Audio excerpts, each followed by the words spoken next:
Hello বন্ধুরা, সবাইকে welcome জানাই আমার ইউটিউব পরিবারে। সবাই কেমন আছেন? আশা করি সবাই সবার পরিবারের সঙ্গে অনেক ভালো আছেন, আমিও। তো বন্ধুরা, মাছ বাজারে চলে এসেছি মাছ নেওয়ার জন্য। আর এখানে দু এক রকমের মাছ নিয়েও নিয়েছি, কেননা এত গরমের মধ্যে রোজকের বাজার আসা সম্ভব নয়। তাই যেদিন আমাদের দোকান বন্ধ থাকে সেই দিনে একটু বাজারে আর কি বেরিয়ে মাছ মাংস নেওয়া হয়। আর এখানে বেশিরভাগ সব বরফের মাছ, আমাদের এখানে টাটকা মাছ খুব কম পাওয়া যায়। আর টাটকা মাছ পাওয়া গেলেও না, সেগুলো খেতে অতটা সুবিধা নয়, ভেরির মাছ, চাষ করা মাছ। তো এখানে মাছ নিয়ে চলে এসেছিলাম। আসার পরে এই যে চিকচিকের মধ্যে রাখা আছে, সেটাই খুলে আপনাদের সঙ্গে একটু শেয়ার করছি। তো বন্ধুরা, নিজেদের পছন্দ মতো করে মাছ নিয়ে এসেছি। আর এই যে দেখুন, এখানে আমি নিয়ে এসেছি ইলিশ মাছ।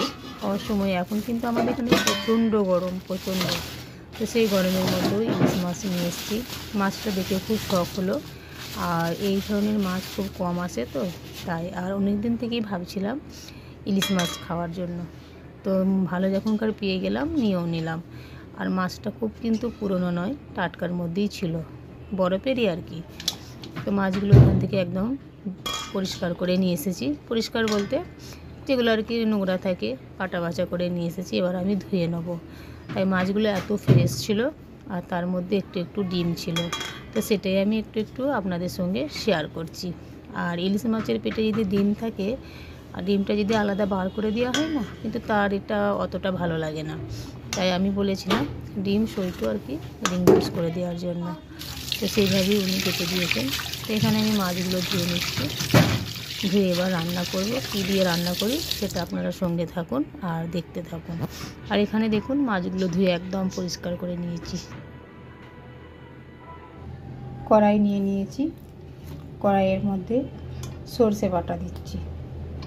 আজকে আমি সর্ষে ভুনে রান্না করব না, হাতে মেখে কাঁচা ইলিশ রান্না করব সর্ষে দিয়ে। অনেকগুলো কাঁচা লঙ্কা দিলাম। আর এই কাঁচা লঙ্কাগুলো মিডিয়াম ঝাল আছে, আর গন্ধটাও খুব সুন্দর। লঙ্কা গুঁড়ো দেবো না, দিলাম হলুদ গুঁড়ো, আর দিচ্ছি ভাজা জিরে। এর মধ্যে আমি ধনিয়া পাউডার দিলাম না, আপনারা চাইলে দিতে পারেন। সর্ষে বাটার মধ্যে নমক আছে, তাই অল্প করে নমক দিলাম। তো বন্ধুরা, আরেকবার বলে দিই, এখানে আছে সর্ষে বাটা, কালো আর হলদে সর্ষে মেশানো আছে, হলুদ গুঁড়ো আছে, কাঁচা জিরে ভেজে শুকনো খোলায় ভেজে ছিলে গুঁড়িয়ে নিয়েছি, আন্দাজ মতো নমক আছে, আর কাঁচা লঙ্কা অর্ধেক করে ফালা করে নিয়েছি। তো এই উপকরণগুলো আমি খুব ভালো করে মেখে নেব। এখানে মির্চি পাউডার আর ধনিয়া পাউডার দিলাম না, আপনারা চাইলে দিতে পারেন। তো চলুন ভালো করে একটু মেখে নিই।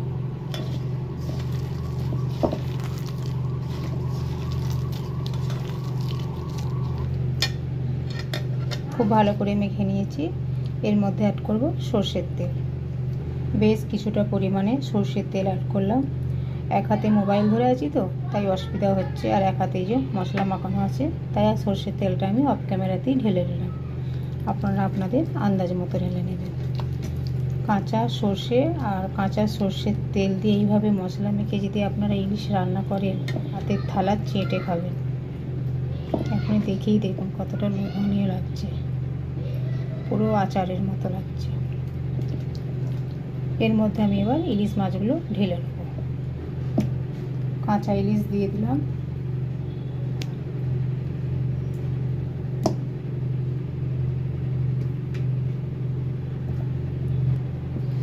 ইলিশ মাছটা ভালো করে একটু মাখিয়ে নেব। মাথা দুটো দিলাম না, ওইগুলো আমি আলাদা ভেজে নেব।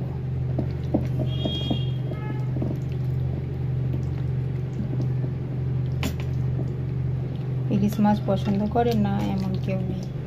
এইভাবে আপনারা ইলিশ ভাপা করতেও পারেন, এইভাবে মেখে। এবার আমি আন্দাজ মতো পানিটা অ্যাড করে দিচ্ছি। আন্দাজ মতো রান্নার জন্য পানিটা অ্যাড করে দিলাম। আর ইলিশ মাছ খুব তাড়াতাড়ি রান্না হয়ে যায়। চলুন এবার গ্যাসটা অন করে কড়াইটা চাপিয়ে দিই। গ্যাস অন করে দিলাম। রান্নার জন্য কড়াইটাও বসিয়ে দিলাম। খুব একটা জোরে রাখবো না, মিডিয়ামে রাখবো। 10 থেকে 15 মিনিট ঢাকা দিয়ে রাখবো। আশা করি রান্না 10-15 মিনিটের মধ্যে হয়ে যাবে। 10-15 মিনিটের জন্য ঢাকা দিয়ে দিলাম। এখানে ভাত হচ্ছে, ভাতটা ফুটে গেছে। 5-7 মিনিট পর আর একবার চলে এলাম।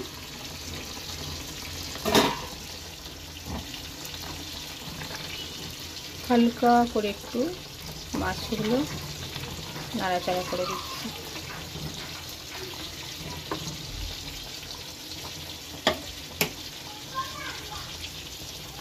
আবারও দুবারা 5-7 মিনিটের জন্য ঢাকা দিয়ে দিলাম। দুবারে আবার কিছুক্ষণ পর চলে এলাম। হাতে মাখানো সরষের ইলিশ একদম রেডি। হাতায় করে আমি একটু হালকা নাড়াচাড়া করে দিচ্ছি। কাঁচা ইলিশ তো বেশি নাড়াচাড়া করা যাবে না। আর এইভাবে মাখো মাখো করে সরষে ইলিশ করলে খেতে কিন্তু দারুণ লাগে, আর গন্ধটাও খুব ভালো বেরিয়েছে। তো রান্না হয়ে গেছে। তার উপরেই আমি একটু ভাজা জিরে আর কাঁচা সর্ষের তেল দিয়ে দিলাম। এইটা দেওয়ার পরে রান্নার স্বাদ কিন্তু আরও অসাধারণ হয়ে গেছে। যেহেতু খাওয়ার পরই ভয়েস রেকর্ড দিচ্ছি তাই বললাম। দেখতে যেমন লোভনীয়, খেতেও কিন্তু দারুণ হয়েছিল। আপনারা যারা ইলিশ মাছ খাননি, এইভাবে হলেও একবার রান্না করে খেয়ে দেখবেন, খেতে কিন্তু খুব ভালো। এই মাছের কাঁটা বেশি, কিন্তু বাচ্চাদের খেতে অসুবিধা হবে, কিন্তু স্বাদ অসাধারণ। তো এখানে রান্না কমপ্লিট, গ্যাসটাও বন্ধ করে দিলাম আর দুবারে ঢাকা দিয়ে রেখে দিলাম। যেহেতু এখন খাওয়া দাওয়া করছি না, তাই খাওয়া দাওয়ার পর্ব আর দেখাতে পারলাম না। আবার আসবো নতুন ভিডিও নিয়ে। ভালো থাকবেন।